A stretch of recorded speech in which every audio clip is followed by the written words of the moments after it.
عارفين الخالة اسمها خالة ليه؟ عشان تخلي بالها من ولاد اختها. ايوه زي ما انتوا سمعتوا كده الجملة على بعضها، تخلي بالها من ولاد اختها، تاخد بالها منهم، تراعيهم بقى في لبسهم، اكلهم، شربهم، حياتهم، كل حاجة تخصهم. ايوه هي الخالة تخلي بقى بالها منهم، تراعيهم، ما تزعلهمش، حتى لو بهدلوا لها اوضتها وكسروا لها حاجتها، كسروا لها برفاناتها، عادي. انتي خالتهم، انتي حبيبتهم، لازم تخلي بالك منهم. انتي خالة لازم تخلي بالك من ولاد اختك، امهم رايحة مشوار كده تخلي بالك منهم برضه.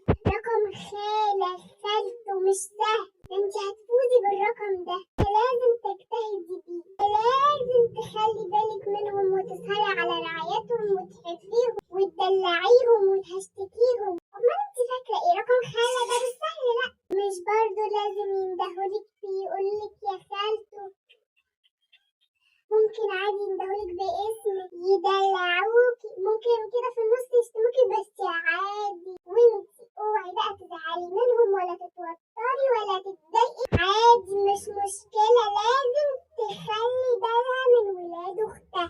اوعي تزعلي ولا تتضايقي، مش مشكلة، يعملوا اللي يعملوه ويقولوا اللي يقولوا، انتي مش جاية تحاسبيهم هنا، انتي بس دورك تخلي بالك منهم. فاهمة يعني ايه؟ يعني تاخدي بالك منهم وتخلي بالك منهم في كل حاجة. انت هتاخدي بالك منهم في اي حاجة تخصهم، زي ما قلتلك كده، اي حاجة تخصهم.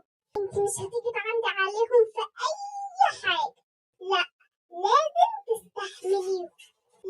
تستحمليهم ونشوف قوة ضغطك وتحملك.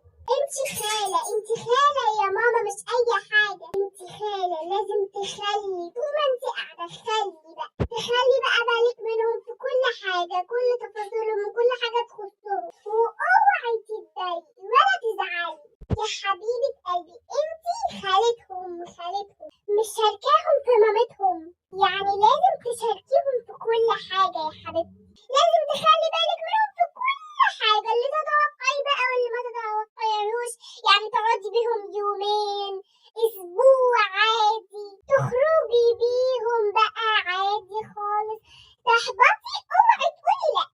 انت فاكرة نفسك ايه يا حبيبتي؟ ما ينفعش تعترضي، انت لما اختك تخلف لازم تشيلي مسؤوليتها، انت فاكرة هي اللي هتخلي بالها وهي اللي هتعمل بقى وتخرجهم وتستحملهم؟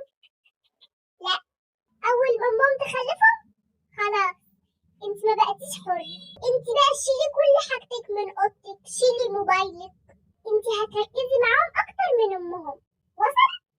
لازم تخلي بالك منهم.